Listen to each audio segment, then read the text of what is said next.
Hi friends, welcome back to my YouTube channel. ಇವತ್ತು ನಾವು ಮಡಿಕೆಯಲ್ಲಿ ಅಡುಗೆ ಮಾಡ್ತಾ ಇದ್ದೀವಿ. ತುಂಬ ವರ್ಷಗಳ ನಂತರ ನಾವು ಮಾಡ್ತಾ ಇರೋದು. ಪಲ್ಯ ಮಾಡ್ತಿದ್ದಾರೆ ಮಡಿಕೆಯಲ್ಲಿ. ಫಸ್ಟು ಸ್ವಲ್ಪ ಎಣ್ಣೆ ಹಾಕಿದ್ದಾರೆ, ಆಮೇಲೆ ಸಾಸಿವೆ ಚಟಪಟ ಅನ್ನೋ ಥರ ಹುರಿದಿದ್ದಾರೆ.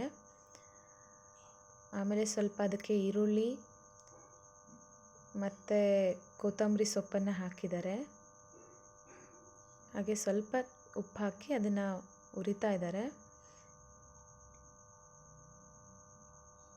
ನಮ್ಮ ಅಜ್ಜಿ ಊರಲ್ಲಿ ನಾನು ಮಡಿಕೆಯಲ್ಲಿ ಊಟ ಮಾಡಿದ್ದು ಲಾಸ್ಟ್. ಅದಾದಮೇಲೆ ತುಂಬ ವರ್ಷಗಳ ನಂತರ ಮತ್ತೆ ಮಡಿಕೆಯಲ್ಲಿ ಮಾಡ್ತಾಯಿದ್ದೀವಿ.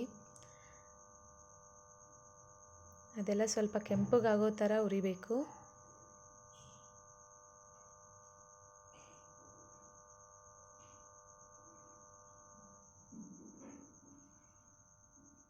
ಆಮೇಲೆ ಸ್ವಲ್ಪ ಹೀರೆಕಾಯಿ, ಹೆಚ್ಚಿಟ್ಕೊಂಡಿರೋ ಹೀರೆಕಾಯಿನ ಹಾಕೋಣ. 3 ಮೆಂಬರ್ಸಿಗೆ ಆಗೋಷ್ಟು ಮಾಡಿದ್ದೀವಿ ನಾವು. ಆಮೇಲೆ ಸ್ವಲ್ಪ ನೀರನ್ನು ಬೆರೆಸೋಣ. ಅದಕ್ಕೆ ಸ್ವಲ್ಪ ಗರಂ ಮಸಾಲ, ಏನಾದರೂ ಖಾರ ಪುಡಿ, ಅಚ್ಚ ಖಾರ ಪುಡಿ, ಏನಾದರೂ ಮಸಾಲೆಗಳಿದ್ದರೆ ನಿಮ್ಮ ಇಷ್ಟ ಇತ್ತು. ಜಾಸ್ತಿ ಮಸಾಲೆ ತಿನ್ನೋರಿದ್ದರೆ ಹಾಕ್ಕೋಬೋದು. ಸ್ವಲ್ಪ ಗುರಳ್ ಪುಡಿ ಹಾಕಿ ಮಿಕ್ಸ್ ಮಾಡ್ತಾಯಿದ್ದಾರೆ. ಸ್ವಲ್ಪ ಅರಿಶಿನ ಹಾಕಿ ಮಿಕ್ಸ್ ಮಾಡಿ, ಎಷ್ಟು ನೀರು ಹೇಗೆ ಬೇಕು ನೋಡಿಕೊಂಡು ಹಾಕ್ಕೊಳ್ಳಿ.